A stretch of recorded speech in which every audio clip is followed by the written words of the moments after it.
Tsunami సరిగ్గా 20 ఏళ్ల క్రితం ఇండోనేషియా నుంచి భారత్కు ఆనుకొని ఉన్న మహాసముద్రం మీదుగా రాకాసి అలలు విరుచుకుపడి వేల మందిని పొట్టన పెట్టుకున్న మహావిలయం. ఎలాంటి వర్షం లేదు, తుఫాను హెచ్చరికలు లేవు. కానీ మహాసముద్రం అల్లకల్లోలంగా మారి ఉప్పెనలా విరుచుకుపడ్డాయి అలలు. 2004 డిసెంబర్ 26న లక్షలాది కుటుంబాలకు చేదు జ్ఞాపకాలను మిగిల్చిన విషాదం. దక్షిణ భారతంలోని తీర ప్రాంతాలు తీవ్రంగా నష్టపోయాయి. ఏం జరిగిందో తెలుసుకునే లోపు ప్రజలు జలసమాధి అయ్యారు. ముఖ్యంగా మత్స్యకారుల జీవితాలు చిన్నాభిన్నమయ్యాయి. ఇప్పటికీ సముద్రంలోని అలలు ఏమాత్రం కాస్త ఎత్తుకు ఎగిసినా ఆనాటి పెను విపత్తును గుర్తు చేసుకుంటారు జనాలు.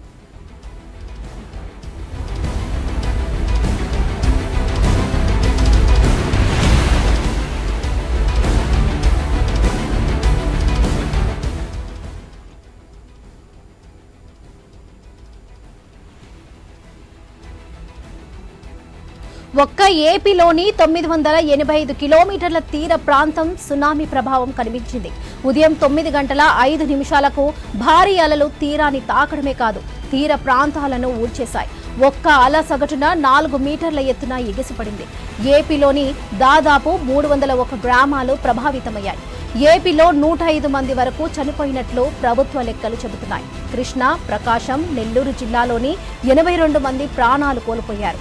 నాడు మచిలీపట్నం సమీపంలోని వంగినపూడి పరిసరాల్లో సరదాగా గడిపేందుకు తీర ప్రాంతాలకు వెళ్లిన పర్యాటకులు అలలకు కొట్టుకుపోయారు. తీర ప్రాంతాల్లో కొందరు ఎత్తైన భవనాల్లో తలదాచుకోగా మరికొందరు ఎంతో దూరం పరిగెత్తుకుని వెళ్లినా వెనకాలే వచ్చిన కెరటాలు కాటేశాయి. నాడు విశాఖ నగరం ఈ పెను విపత్తు నుంచి తప్పించుకుందని చెప్పాలి. సహజ సిద్ధంగా ఉన్న డాల్సినోస్ కొండల వల్ల నగరానికి నష్టం తప్పింది. దాంతో ఏటా డిసెంబర్ 26న పెద్దజారులపేట గంగమ్మ తల్లికి జాతర నిర్వహిస్తున్నారు ఇక్కడి మత్స్యకారులు.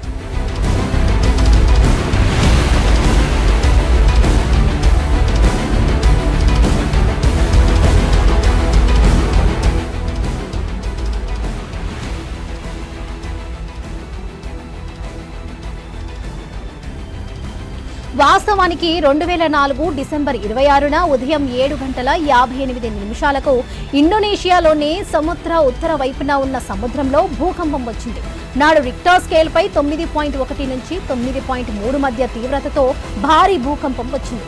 సముద్ర గర్భంలో భూమి 10 నిమిషాల పాటు కంపిస్తూనే ఉంది. ప్రపంచంలోనే అత్యధికంగా భూకంపాలు సంభవించే రింగ్ ఆఫ్ ఫైర్ ప్రాంతం కావడంతో అగ్నిపర్వతాలు బద్దలు కావడం, భూకంపాలు కామన్. కానీ నాడు వచ్చిన భూకంపాన్ని అధికారులు తేలికగా తీసుకున్నారు. దాంతో అక్కడ 50 మీటర్ల ఎత్తుకు అలలు ఎగిసిపడితే మన దగ్గర తీరానికి వచ్చేసరికి కొద్దిగా తగ్గినా ప్రభావం మాత్రం తీవ్రంగానే ఉంది. ఇండోనేషియా తీరం నుంచి 5 కిలోమీటర్ల వరకు అలలు ముందుకొచ్చేశాయి. ఇండోనేషియా అచే ప్రాంతంలో 1,50,000 మంది ప్రాణాలు పోగొట్టుకున్నారు. రాకాసి సునామీ అలలు క్షణాల్లోనే తీరాలను తాకాయి. ఇక సముద్రం తీరంలోని అనేక పర్యాటక ప్రాంతాలు దెబ్బతిన్నాయి. క్రిస్మస్, న్యూ ఇయర్ సెలవులతో తీరంలో ఎంజాయ్ చేయడానికి వచ్చిన వారే మృత్యుల్లో అధికంగా ఉన్నారు. ఏకంగా $10 బిలియన్ మేర ఆర్థిక నష్టం వాటిల్లింది. ఇండోనేషియా, శ్రీలంక, భారత్, థాయిలాండ్, మాల్దీవులతో పాటు 14 దేశాలను సముద్రపు అలలు ముంచెత్తాయి. అమెరికా, యూకే, అంటార్కిటికా తదితర ప్రాంతాల్లోనూ అలలు ఎగిసిపడ్డాయి. ఎక్కడో 9,000 కిలోమీటర్ల దూరంలో ఉన్న అమెరికా రాష్ట్రం స్టేట్ ఓలాకంలోనూ సునామీ ప్రభావం కనిపించిందంటే తీవ్రతను అర్థం చేసుకోవచ్చు.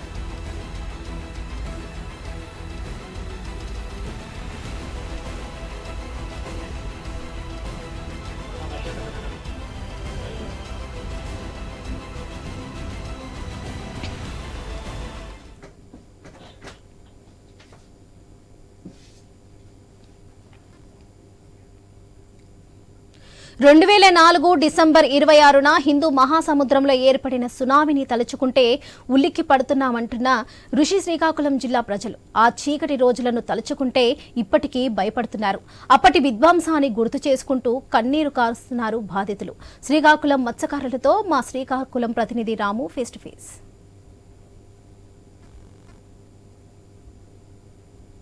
మహాసముద్రంలో సుమిత్రా ఇండోనేషియా దక్షిణ తీరంలో ఏర్పడిన సునామీ అంటే ఇప్పటికీ ఉలిక్కి పడతావి 14 దేశాల ప్రజలు. సుమారు 2,30,000 మంది ముచ్చవాత పడితే వేల సంఖ్యలో మత్స్యకారుల బోట్లయితే కొట్టుకెళ్లిపోయి పాడైపోయిన పరిస్థితి.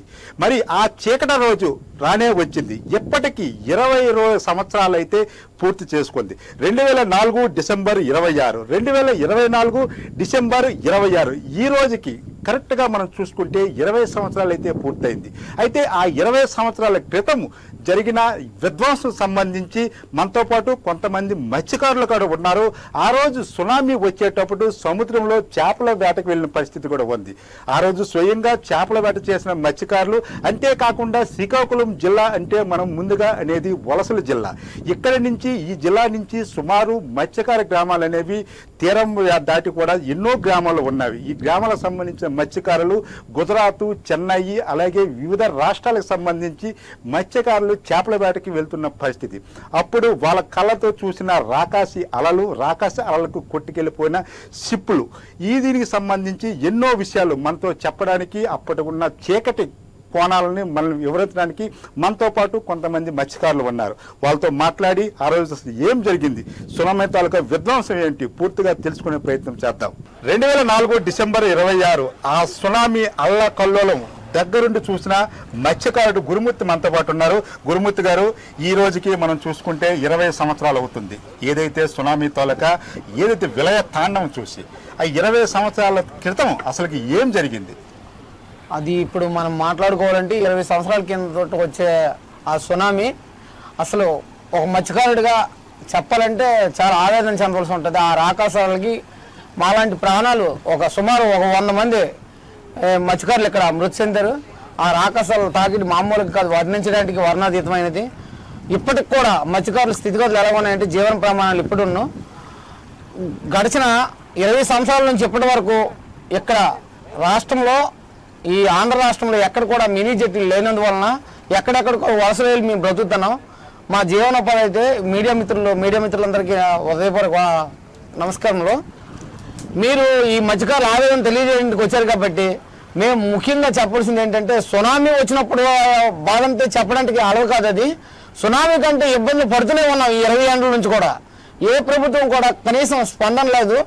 మాకు ఇక్కడ మెయిన్ మినీ పోర్టులు, మినీ హార్బర్లు ఏదైనా ప్రభుత్వం ముందుకు చొరవ చూపి ఇక్కడ కానీ ఉంటే మేము ఎక్కడికో వలసపోకుండా ఇక్కడ బ్రతుకుతాం. గడిచిన 20 సంవత్సరాల క్రితం సునామీ అలాంటిదో ఇప్పుడు కూడా సేమ్ అయిపోతే అంటే ఏ రోజు తింటాను ఏ రోజు తినట్లేదు తెలియదు. ప్రతి ఒక్క మత్స్యకారుడు ఆవేదన చెందుతాడు. అప్పటి వర్ణాతీతమైన విషయాలు చెప్పాలంటే మాకు అలవ కాదు. గురుమూర్తి గారు, ఇప్పుడు మత్స్యకారుల కష్టాలు ఎప్పుడు కూడా మనకు తెలిసినవే, ప్రత్యేకించి దీనికోసం ఎవరు చెప్పవలసిన అవసరం లేదు. కానీ సముద్రం ప్రశాంతంగా ఉన్నంత వరకే మత్స్యకారుడి తాలూకా 5 ఏళ్ళు అనేవి లోపల పరిస్థితి. కానీ సునామీ లాంటి విపత్తులు వచ్చేటప్పుడు అవి మళ్ళీ మన కళ్ళ ముందు కనిపిస్తూనే ఉంటాయి. ఆ రోజు చీకటి కోణం మనం ఏదైతే 20 సంవత్సరాల క్రితం జరిగిన సునామీ మీరు స్వయంగా దగ్గరుండి చూశారు. అలల తాకిడి ఏ విధంగా వచ్చేది? అందువల్లనే దగ్గరుండి చూసాం కాబట్టి అది ఇప్పుడు ఆ ఆలోచన మైండ్లోకి వస్తేనే అసలు మాట్లాడడానికి అలవి కానటువంటిది. ఆ రాకాసాల తాకిటికి ఒక్కొక్కరు మన కళ్ళ ముందర ప్రాణాలు పోయి నిశ్చయ స్థితిలో మేము వాళ్ళు రక్షించుకోలేక వదిలేసుకునే స్థితి కాబట్టి అది వర్ణించుకోవడానికి చాలా బాధాకరంగా ఉంది. దాన్ని ఏ విధంగా చెప్పినా కూడా ఎలా చెప్పాలో అర్థం కాని అటువంటి దుస్థితి అనమాట. ఇప్పటికి కూడా మీ మీడియా మిత్రులు గవర్నమెంట్ దృష్టికి తీసుకెళ్లి ఇక్కడ మత్స్యకారుల తాలూకా ఇబ్బందులు ఎలా ఉన్నాయంటే ఇక్కడ పోర్టులు లేకే ఆ రోజు సునామీలో మనం సిక్కుపోవడానికి కారణం కూడా దగ్గర పోర్టులు ఉంటే ఆ పోర్టులు చేరిపోయే వాళ్ళము. ఏమి లేనందువల్ల మా కళ్ళెదితే ఎన్నో ప్రాణాలు మేము రక్షించుకోలేక వదులుకున్నాం. అలాంటి వాళ్ళ కోసం ఇప్పుడు మాట్లాడుకుంటే చాలా బాధగా ఉందని ఎలా చెప్పాలో కూడా వర్ణించడానికి కూడా అలవి కానటువంటి సమస్య అది. అలాంటిది రాకూడదని మేము కోరుకుంటున్నాం. తప్పితే ఇప్పుడు ఉన్న ఈ 10 రోజుల పరిస్థితి కూడా అలాగే ఉంది. ఏ మత్స్యకారుడు ఏ పూటకి తింటానాడో లేదో కూడా తెలియదు. అంటే మళ్ళీ అదే డేట్ 26 ఇప్పుడు వాతావరణం కూడా అలాగే ఉంది. కానీ ఏ గవర్నమెంట్ కూడా స్పందించి ఏ మత్స్యకారుడు కూడా ₹1 కూడా లబ్ధి చేకూర్చే విధానం అయితే ఏర్పాటు చేయలేదు. గడిచిన ప్రభుత్వంలో మత్స్యకార భరోసా అని చెప్పేసి 10,000 ఇచ్చేవారు. ఈ ప్రభుత్వం వచ్చాక 20,000 ఇస్తానని చెప్పారు. అది కూడా లేదు, రుతుకుమంత్రంగా నిలిపింది. ఇప్పుడైనా రాష్ట్ర ప్రభుత్వాలు స్పందించి మత్స్యకారుల స్థితిగతులను దృష్టిలో పెట్టుకుని మాకు మినీ పోర్టులు ప్లస్ మత్స్యకార భరోసా కూడా తక్షణమే రిలీవ్ చేస్తే కొంతవరకు మేము వెసులుబాటుగా బతుకుతామని ప్రతి ఒక్క మత్స్యకారుడు ఆవేదన. నా ఆవేదన కాదు, రాష్ట్రంలో ఉన్న ప్రతి ఒక్క మత్స్యకారుడు కూడా ఆవేదన చెందుతారు. ఎందుకంటే బ్రతుకు తెరువు లేదు. మీ అందరూ మీడియా మిత్రులందరికీ తెలుసు 10 రోజుల నుంచి పూర్తిగా వేట నిషేధం అని అన్నారు. ఈ వేట నిషేధ స్థితిలో ఏం తింటానో మత్స్యకారుడు అసలు తెలియదు. ప్రతి ఒక్క మత్స్యకారుడికి మీరు ఇంటర్వ్యూ చేయండి. లేదంటే మనం చూసుకుంటే ఏదైతే ఒక 5 నిమిషాలు మనం ఏదైతే కవరేజ్లో భాగంగానే ఏదైతే ఫిషర్మెన్ సంబంధించిన పడవెక్కితే మనం ఉండే పరిస్థితి కనిపించలేదు. కానీ నిత్యం కూడా సముద్రంతో ఒక రకమైన యుద్ధమే చేస్తున్నారు ఇక్కడ మత్స్యకారులు. అయితే ఆ రోజు చీకటి రోజు మనం చూసుకుంటే 2004 డిసెంబర్ 26న జరిగిన సునామీ అనేది 14 దేశాల ప్రజలను ఎంతో మంది బలిగొండితే అదేవిధంగా మత్స్యకారులు కూడా కనిపించని నష్టాన్ని అయితే చూశారు. ఈ గురుమూర్తి చెప్పింది మనం చూస్తుంటే కన్నీళ్లు కూడా ఆగే పరిస్థితి కనిపిస్తుంది. ఎందుకంటే తన కళ్ళ ముందు కూడా ఎంతో మంది సముద్ర అలలకు రాకాశ అలలకు కొట్టుకు వెళ్ళిపోతుంటే రక్షించలేని నిస్సహాయ స్థితిలో మేము చూసి ఉన్నామనేసి ఆయన బాధపడుతుంటే మనకు కూడా కళ్ళంటే నీరు ఆగే పరిస్థితి కనిపించట్లేదు. మనుషులు కూడా చనిపోయిన పరిస్థితి. అంతే విధంగా వీళ్ళకి జీవనాధారమైన ఎన్నో పడవలు రాష్ట్ర వ్యాప్తంగా చూసుకుంటే వందల సంఖ్యలో పడవలు కూడా పూర్తిగా కనిపించకుండా వెళ్ళిపోయిన పరిస్థితి కూడా మనకు కనిపిస్తుంది. ఇంకా కొంతమంది మత్స్యకారులు ఉన్నారు. వాళ్ళతో కూడా క్లుప్తంగా ఆ రోజు జరిగిన చీకట కోణాన్ని మీకు కళ్ళకు కట్టేటట్లుగా చూపించే ప్రయత్నంలో భాగంగా అయితే మనం కూడా ఈ మత్స్యకారులతో ఈరోజు గడిపేందుకు ఈరోజు డేట్ని వాళ్ళలో కొంత మనోధైర్యాన్ని ఇచ్చేందుకు మాత్రం ప్రయత్నంలో భాగంగానే మనం కూడా ఈ సముద్ర తీరం ఈ కడలి దగ్గరికి అయితే మనం వస్తున్న పరిస్థితి. మరికొంతమంది మత్స్యకారులతో మాట్లాడి ఇంకా క్లుప్తంగా తెలుసుకునే ప్రయత్నం చేద్దాం. సునామీ వచ్చేటప్పుడు 18 సంవత్సరాల వయసు గోపి మనతో పాటు ఉన్నాడు. ఏదైతే సునామీ వచ్చిన క్షణాల్లో ఏదైతే చేపల వేట కోసం సముద్రంలోనికి వెళ్ళాను ఆ రోజు అసలు జరిగింది ఏంటి గోపి గారు మనం చూసుకుంటే సునామీ వచ్చి ఈ రోజుకి 20 సంవత్సరాలు అయితే పూర్తవుతుంది. ఈ సునామీ అనేది మీరు కూడా కళ్ళతో చూసిన పరిస్థితి. అసలు ఆ రోజు ఏం జరిగింది? ఆ రోజు మేము మత్స్యకారులు అండి. జీవనోపాధి కోసం ఎప్పుడు కూడా ప్రతిరోజు కూడా ఉదయాన్నే తెల్లవారుజామున ఒక 4 గంటల సమయంలో వేటకు వెళ్తుంటాం. ఆ రోజు కూడా మామూలుగా మాకు సునామీ అనేది తెలియక మేము యథావిధిగా జీవనోపాధి కోసం వెళ్ళిపోయామండి. సముద్రంలోకి వెళ్ళిన తర్వాత ఉదయం 7 అయ్యేసరికి మాకు బీభత్సమైన కెరటాలు ఒక 60 అడుగులు 70 అడుగులు ఎత్తులో మేము కనీసం 10 పడవల మీద వెళ్ళాం. పడవకు 6 చొప్పున 60 మంది మేము ఆల్రెడీగా సముద్రంలో ఉన్నాం. వేటకి వెళ్ళాం. వేటకి వెళ్ళిన తర్వాత ఎప్పుడు కూడా మేము వేటకి వెళ్ళలేక వడ్డీ చూసుకొని మేము వడ్డీకి వస్తుంటాం. వడ్డీ కనిపించలేకపోతే మరి ఎట్టు వెళ్తాం అనేది మాకు తెలియదు. ఎందుకంటే మావి మోటార్ బోట్లు కాబట్టి కెరటాల్లో వేట చేసే బోట్లు కాబట్టి మాకు జీపీఎస్లు కానీ తర్వాత కంపర్స్ కానీ అటువంటివి అనేది ఏంటి మాకు సదుపాయం ఉండదు. మేము వడ్డీ చూసుకొని రావాలి. ఆ రోజు మేము ఆ సునామీ అనేది తెలియక అందరూ మేము చిక్కిపోయి కెరటాల విపరీతం వల్ల వడ్డీకి అల్ల తాగడం కూడా వడ్డీకి చాలా ఎక్కువగా ఉండేది. ఎక్కువగా ఉన్న తర్వాత మేము అందరం ఒకేసారి ఈ భయభ్రాంతులకు గురైపోయాం. టెన్షన్ వస్తుంది ప్రతి ఒక్కరు. ఎప్పుడు కూడా అలా చూడలేదు మనం. ఒకసారి బీభత్సంగా ఇదేంటి ఒక భూకంపంలాగా మనకి సముద్రంలో కానీ భూకంపం కిందన ఏమైనా సముద్రంలో భూకంపం కానీ వస్తుందనేసి మా తోటి మత్స్యకారులు కూడా ఉన్నారు. వాళ్ళు ఏంటంటే ఎప్పుడైనా సముద్రంలో భూకంపం వచ్చేటప్పుడు కూడా సముద్రం ఇలాగ అయిపోతుందనేసి అనడం వల్ల మేము చాలా భయభ్రాంతులు చెంది ఫ్యామిలీకి దూరం అయిపోతామని టెన్షన్తో ఉన్నాం. వెంటనే మా పనిముట్లన్నీ జాగ్రత్తగా చేసుకొని వడ్డీకి రావాలని చూసేసరికి వడ్డీకి అలల తాకిడి ఎక్కువైపోవడం వల్ల కెరటాలు పెరిగిపోవడం వల్ల మా ఊరు అనేది కనిపించకుండా పూర్తిగా చీకట్లాగా అయిపోయింది. ఆ సునామీ తెలుసుకుంటేనే ఇప్పుడు కూడా మా గుండెల్లో చాలా భయంకరంగా ఆ రోజు అనేది మేము ఎప్పుడు కూడా మేము మర్చిపోలేమండి. మేము స్వయంగా నీటిలో ఉన్నాం. అప్పుడు ఆ కెరటాల నుంచి బయటకు రొడ్డుకి రావాలంటే సుమారు మాకు ఒక అరగంట పైన పడ్డదండి. అరగంట తర్వాత మేము మెల్లగా ఏదో విధంగా ఒక బోటు తర్వాత ఒక బోటు కనీసం 10 బోట్లు కూడా చేరడం జరిగింది.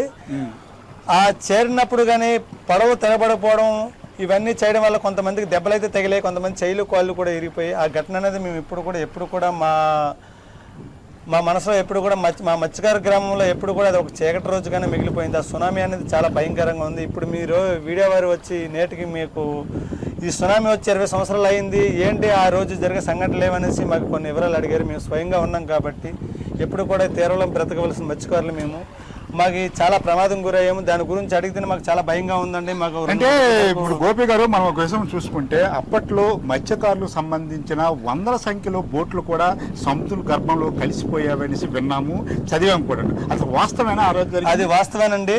మేము వెళ్ళాం, 10 బోట్లు వెళ్ళాము. సుమారు మా గ్రామం నుంచి వలసలు కనీసం లేదన్నా ఒక 10,000 మంది వలసలు వెళ్ళారు. గుజరాత్ కానీ, తర్వాత అలాగే కేరళ కానీ, తర్వాత కర్ణాటక కానీ, అలాగే మన ఆంధ్రాలోని వైజాగ్ కూడా చాలామంది వెళ్ళి ఆ ఫిషింగ్ బోట్లు అవి మేము ఏ రోజుకి వెళ్ళి ఆ రోజు వస్తుంటాం. వాళ్ళ సునామీ టైంకి కనీసం లేదన్నా ఒక 20 మైళ్ళ దూరంలో వాళ్ళు వేట చేస్తుంటారు. ఎందుకంటే వాళ్ళు సుమారు 20 రోజులు 10 రోజులు సముద్రంలో వేట చేస్తారు. వాళ్ళకి 10 మైళ్ళ దూరంలోనే ఆ సునామీ సునామీ వస్తుందనేసి తెలుసుకొని దరికి వచ్చేలోపు ఆ తుఫాన్లో చిక్కుపోయి కనీసం లేదన్నా మా గ్రామంలోని పెద్దగనవాడ పంచాయతీలో సుమారు 6 గ్రామాలు ఉన్నాయి. 6 గ్రామాల్లో కనీసం లేదన్నా ఒక 15 మంది 20 మంది వరకు ప్రాణాలు కోల్పోయారు. అలాగే మీరు అన్నట్లుగా అవుట్ ఆఫ్ దేశం అంటే బయట దేశం వెళ్ళి గుజరాత్ వెళ్ళి కూడా చాలా మంది మన ఆంధ్ర వాళ్ళు కాదు మన జిల్లా వాళ్ళు కూడా చాలా మన శ్రీకాకుళం జిల్లా అంటే ప్రతి ఒక్క కంట్రీలో మన వాళ్ళు ఉంటారు. చాలా మంది ప్రాణాలు కోల్పోయారు. మా గ్రామంలోనే 15 మంది అంటే సుమారు మన జిల్లాలోని ఎన్ని వందల సంఖ్యలో మరణించారో ఆ రోజు లిస్ట్ అనేది ప్రభుత్వం దగ్గర కూడా ఉంటుంది. అప్పుడు కానీ మా మత్స్యకారులకి ఎటువంటి కూడా అప్పటి నుంచి ఇప్పుడు కూడా మా మత్స్యకారులకు కానీ గుజరాత్ కానీ తర్వాత చెన్నై కానీ కేరళ కానీ ప్రతి ఒక్క 2 గంటలు జర్నీ చేస్తే మినీ జట్టి లాంటివి ఉండడం వల్ల వాళ్ళు కొంతమంది సేవ్ అయ్యారు. కానీ మన రాష్ట్రంలో మన శ్రీకాకుళం జిల్లా వాసులు చాలామంది జట్టీలు లేక చాలామంది ప్రాణాలు కోల్పోయారు. ఇప్పటికైనా ప్రభుత్వాలు ముందుకు వచ్చి మా పెద్దగామపేట గ్రామంలో నాగావళి నది తీరంలో మేము జీవనోపాధి సాగిస్తున్నాం. అక్కడ మాకు ఒక మినీ జట్టి అనేది ఏర్పాటు చేస్తే మా వలసలు తగ్గి చాలామంది మా భార్య పిల్లలతో కూడా మేము సంతోషంగా గడపగలము. అవి లేని వాటిలో మేము పిల్లలకి వదిలేసి దేశాలను తెలిపి అక్కడ చనిపోతే మా శవానికి కూడా ఎవడో మన గ్రామం తెచ్చే పరిస్థితులు కూడా దాఖలాలు కూడా లేవండి. మీ మీడియా ముఖంగా మీ మీడియా సోదరులు కొద్దిగా మా ఈ అవును గోపి గారు, మనం చూసుకుంటే సముద్రం అనేది ప్రశాంతంగా ఉన్నప్పుడే మత్స్యకారుడికి అనేది బాగుంటుంది. కానీ సునామీ లాంటి విపత్తులను కూడా మీరు చూసి వచ్చారు. అసలు ఈ విపత్తులు వచ్చేటప్పుడు ఆ పరిస్థితి ఎలాగుంటుందో మీరు చెప్తే ఊహకు కూడా అందని పరిస్థితి. మరి ఇంత డ్యామేజ్ జరిగింది, అలాంటి రోజులు ఏమైనా మీకు గుర్తు వస్తుంది, ఏమనిపిస్తుంది మీకు? అలాంటి రోజులు మాకు గుర్తు వస్తానండి. ఎక్కడ మన ఫ్యామిలీకి మనం దూరం అయిపోతామని చాలా భయంతో ఉంటుందండి. ఎన్ని లక్షలు ఎన్ని వేల సంపద మేము తెచ్చినా సరే ఆ భయం అనేది ఇంకా మా గుండెల్లోనే ఉంటుంది.